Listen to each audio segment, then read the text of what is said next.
the main reasons for having to do the Jawari is when we get a distortion in the sound due to the wear and tear of the vibrating string biting its way slowly into the bridge, causing a groove. Just imagine a string vibrating at, let's say, for example, 440 Hertz a second, that's vibrating like 440 times a second. It's just like a little hammer going up and down on the bridge, and slowly that is going to just make a groove in the bridge, which will distort the whole vibration, the whole sound. So we need to maintain that by filing that smooth, getting rid of the groove, and keeping, at the same time, keeping the curve necessary for a good sound. You can see the curve here. Let me just point that out. Oh. Yeah. Let's just point it out. It's just here, and you can feel it as you go across it. With your fingernail even, you can feel it sometimes. At that point, you know it's time to do some maintenance.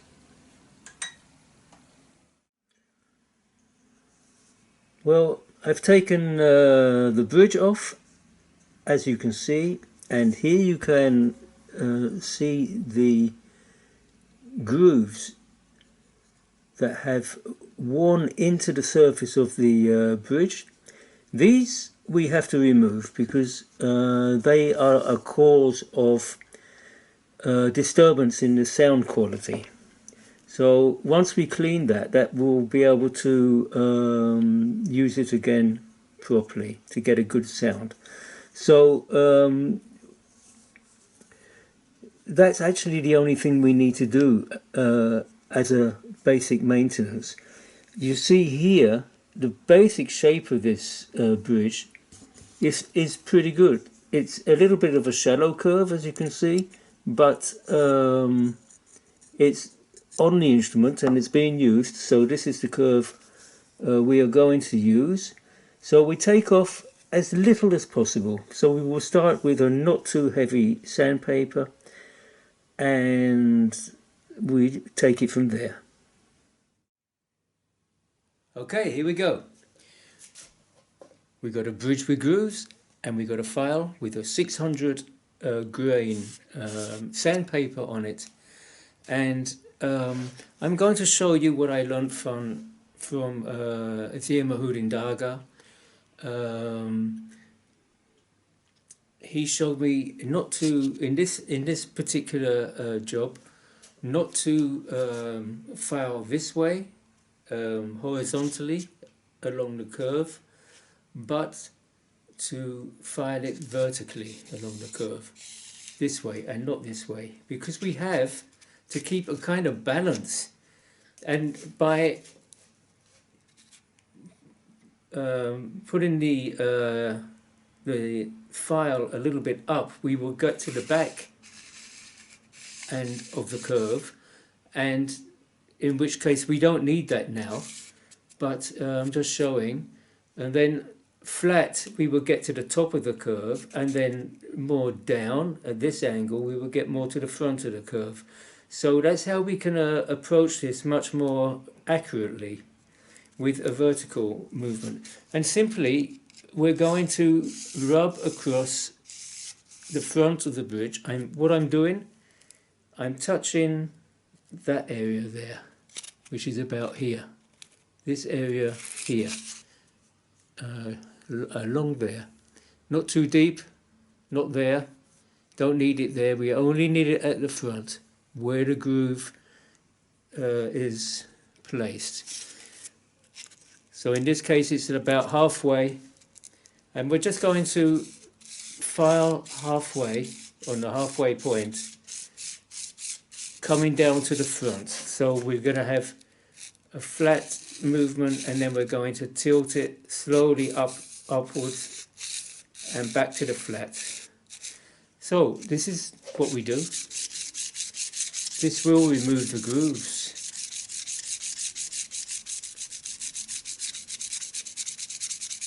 It's a great little technique, easy to do.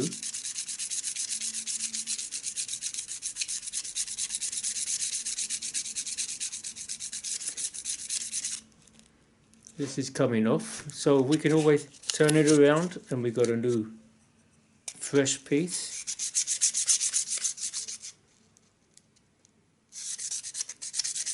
While we're doing this, we have to check each time in the light if we can see a reflection of the if we can see that the grooves are actually getting better.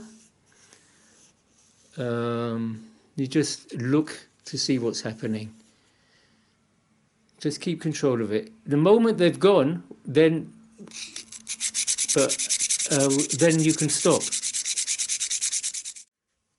I also like to check the bridge once it starts to get a little bit difficult to see with a magnifying glass, because you can get right in there and you can see how deep the grooves are, which are still remaining.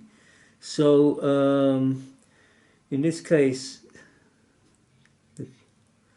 yeah, I still have a little work to do on the first and second, especially the second string. That needs a lot more work.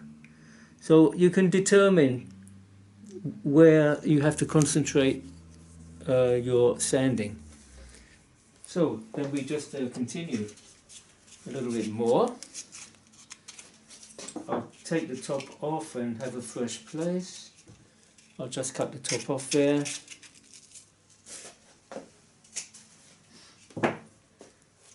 And with a clean beginning, we start again. Concentrating now on the second position, the second string. That seems to have more grooves than the rest.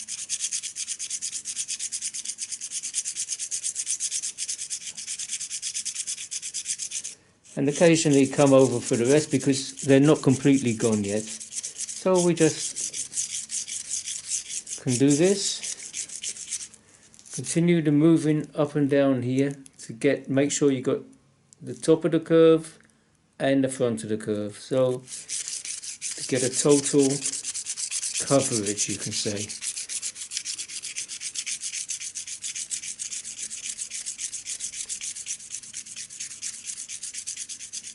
And again, concentrate a little bit on the second, in this case the second.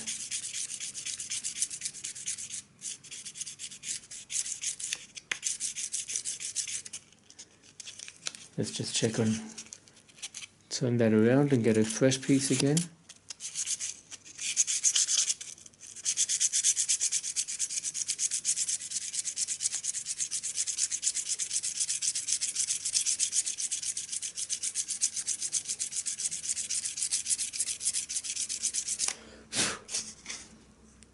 Now,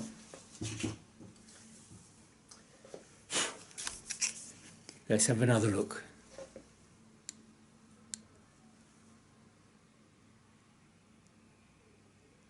Yeah, the first string looks good. The second string still needs a bit of work. It's a big deep groove there. And the rest is actually good. So we only need to, yeah, a little bit on the first and still quite a lot on the second position.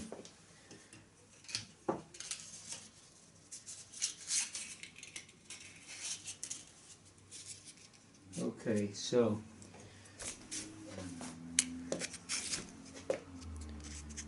basically we only have to work the first and the second position. This is already good.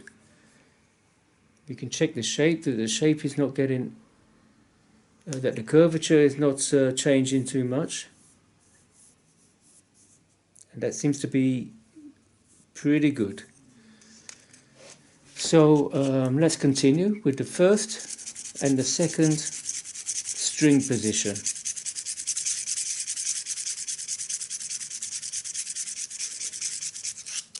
Of course, the second position is much more than the first. so we have to give that more attention. We can of course give a little bit more pressure.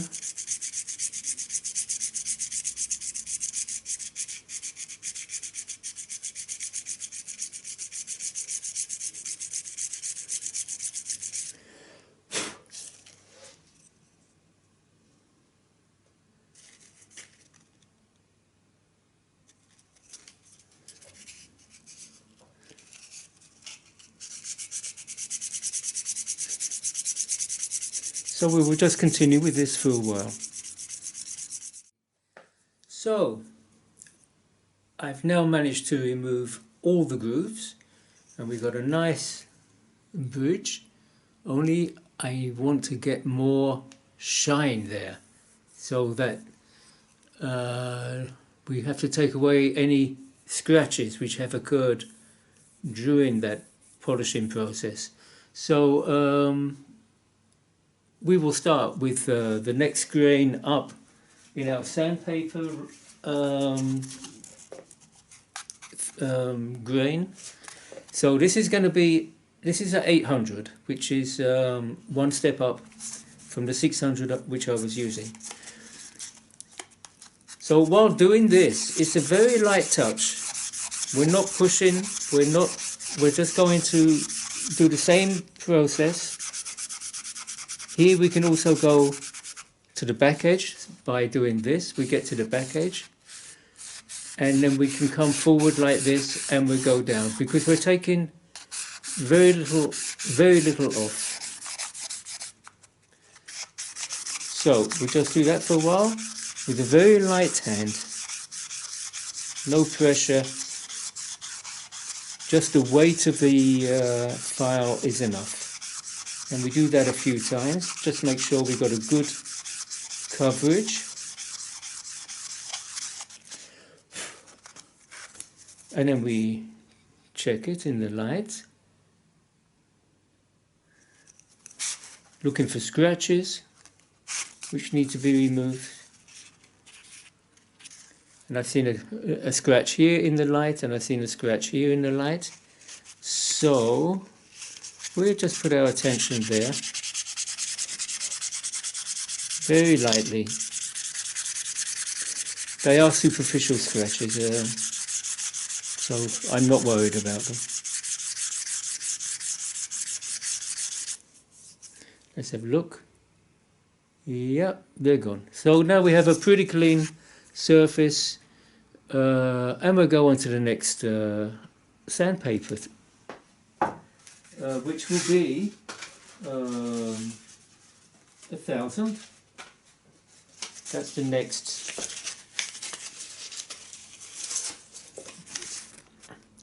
That's the next one.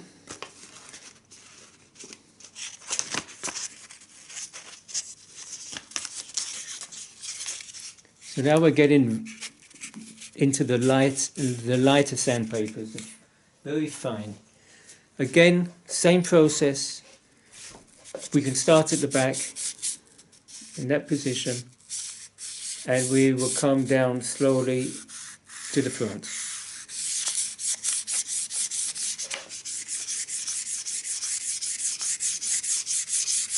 So very lightly we cover the whole surface.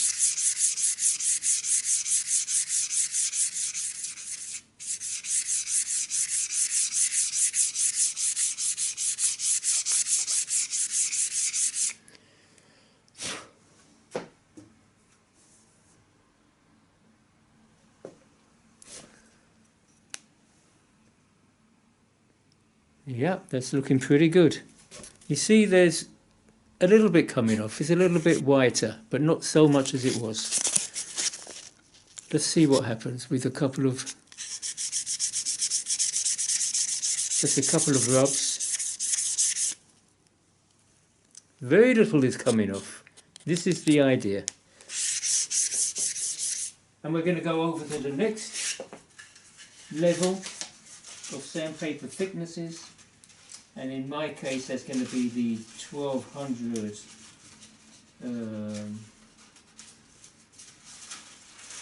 the grain of 1200. So we're going to use that. Just roll it onto the file. The sandpaper shouldn't be loose. It has to be tightly wrapped onto the file, so there's no bends and no folds in it, so that it is nicely flat.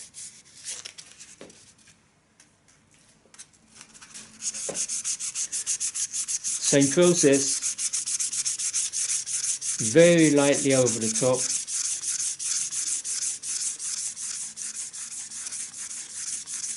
And then at a certain moment, after we've done more grains to get it shinier and shinier, then we can probably stop. So I'll continue for a while.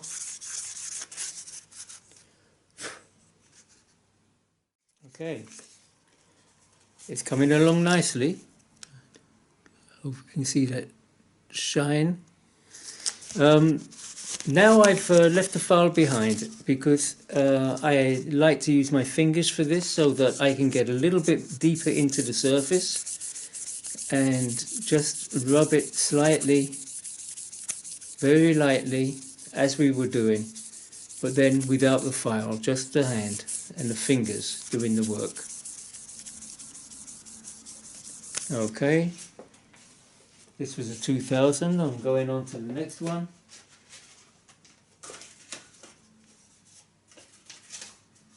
Which is a 2500.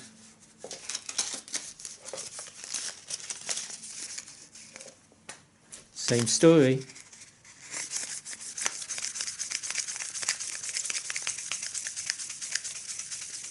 Very lightly.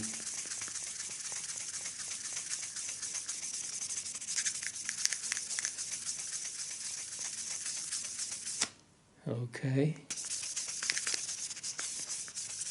Doesn't take much. And now the last one, which is 3000. Many people would say I'm crazy, but I just love that shine.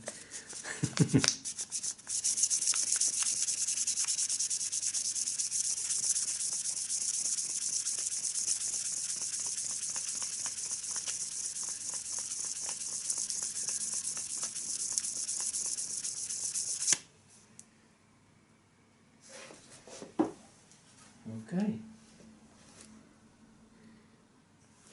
Here we can just take a little piece of material, soft material, just to give it that final little touch, and that's looking lovely.